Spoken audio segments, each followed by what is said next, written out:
ស្រាប់តែពេលនោះម្ដាយក៏បាននាំកូនស្រីទៅដាក់ពាក្យបណ្ដឹងរកយុត្តិធម៌គណៈនោះសមត្ថកិច្ចក៏បានធ្វើការខត់ខ្លួនជនល្មើសការនោះតែម្ដងពេលនេះគឺជនល្មើសត្រូវបានសមត្ថកិច្ចបញ្ជូនទៅកាន់ស្នងការដ្ឋាននគរបាលខេត្តព្រះវិហារដើម្បីកសាងសំណុំរឿងបញ្ជូនទៅសាលាដំបងខេត្តព្រះវិហារដើម្បីចាត់ការទៅតាមនីតិវិធី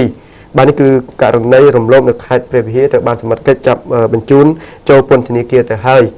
បាទយើងបញ្ចប់ករណីនេះទៅប៉ុណ្្នឹងចុះបាទចាយើងទៅមើលរឿងនៅខាងខេត្តកំពង់ចាមឯណោះវិញគឺរឿងនេះគឺសមត្ថកិច្ចចាខកខ្លួនបរិះម្នាក់កាលពីរសៀលខកខ្លួនកាលពីរសៀលថ្ងៃទី12ចានៅចំណុចភូមិត្រពាំងឈូកឃុំតាអងស្រុកចំការលើខេត្តកំពង់ចាមពីបទប្លន់ទ្រព្យសម្បត្តិអ្នកដទៃគឺសមត្ថកិច្ចការិយាល័យជំនាញនៃស្នងការដ្ឋាននគរបាលខេត្តបានដឹងថា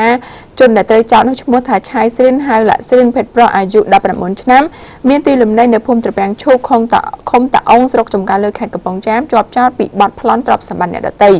ឈ្មោះនិយាយទៅជនដែលត្រូវចោទនេះគឺបានប្រព្រឹត្តអំពើប្លន់ទ្រព្យសម្បត្តិអ្នកដទៃកាលពីថ្ងៃទី4ខែសីហាឆ្នាំ2004ចាយូរហើយគឺនៅភូមិសំពស់ឃុំតាអងស្រុកចំការលើហើយក្រោយពីធ្វើសកម្មភាពជនចាប់ចោទបានរត់គេចបាត់ចាយូរហើយកិច្ចបាត់ក៏នៅសមត្ថកិច្ចសាររឿងមកវិញដែរគឺសមត្ថកិច្ចជំនាញបានដឹងថារយៈពេលដែលជនល្មើសបានរត់គេចខ្លួនសមត្ថកិច្ចបានដាក់កម្លាំងភ្នាក់ងារឃ្លាំមើលចានៅរសៀលថ្ងៃ12ខែមីនាសមត្ថកិច្ចទទួលបានព័ត៌មានពីកម្លាំងភ្នាក់ងារថាជនត្រូវចោទនឹងបានចូលផ្ទះវិញនៅក្នុងភូមិដោយខាងលើនឹងទើបលោកបានដឹកនាំកម្លាំងនគរបាលក្រមអាវ៉ាត់ចូលសហការជាមួយនឹងសមត្ថកិច្ចមូលដ្ឋានឃាត់ខ្លួនជនត្រូវចោទដោយអនុវត្តតាមដីកាបង្គាប់ឲ្យចាប់ខ្លួនរបស់សាលាដំបងខេត្តកំពង់ចាមហើយក៏ត្រូវហើយជនដែលត្រូវចោទនោះក៏ត្រូវបានសមត្ថកិច្ចបញ្ជូនទៅសាលាដំបងខេត្តកំពង់ចាមរួចហើយដើម្បីចាត់ការទៅតាមនីតិវិធីនោះចា៎បាទយើងបញ្ចប់ព័ត៌មានទៅនឹងចុះយើងចាហើយយើងបន្តទៅរឿងជាបន្តទៅទៀតចារឿងមួយនេះគឺសហភាពសហព័ន្ធយុវជនកម្ពុជានឹងចាប់ផ្ដើមបោះជំរំនៅឯភ្នំតាម៉ៅឯណោះគឺដើម្បីរឹតចំណងសាមគ្គីភាពរវាងក្រមយុវជននិងយុវជនឲ្យកាន់តែមានភាពរឹងមាំនិងចាគឺការបោះជំរំនេះនៅ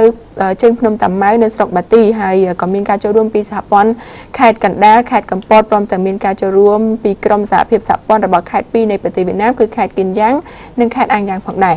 លោកសុតប្រតិបត្តិប្រធានសហភាពសហព័ន្ធយុវជនកម្ពុជាខេត្តតាកែវបានដឹងថាការបោះជំរំនៅជើងភ្នំតាម៉ៅស្រុកបាទីដែលមានការចូលរួមពីក្រុមយុវជនប្រហែលជាង500នាក់នេះគឺមានរយៈពេល3ថ្ងៃដែលគិតចាប់ពីថ្ងៃទី13ខែមីនា2014រហូតដល់ថ្ងៃ15មីនាហើយនៅក្នុងរយៈពេល3ថ្ងៃនេះគឺក្រុមយុវជនទាំងអស់នឹងមានសកម្មភាពជាច្រើន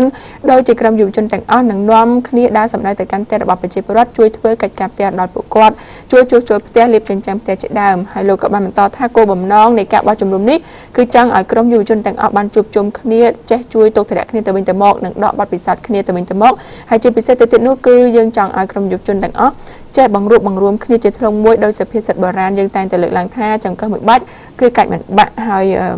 ចាគឺយើងតែម្នាក់គេបំបាក់បាននោះចាលោកអ្នកឥឡូវនេះយើងខ្ញុំតាពីអ្នកសូមសម្រាប់បំភ្លេចសិនហើយយើងនឹងជួបគ្នានៅវគ្គក្រោយជាបន្តទៀត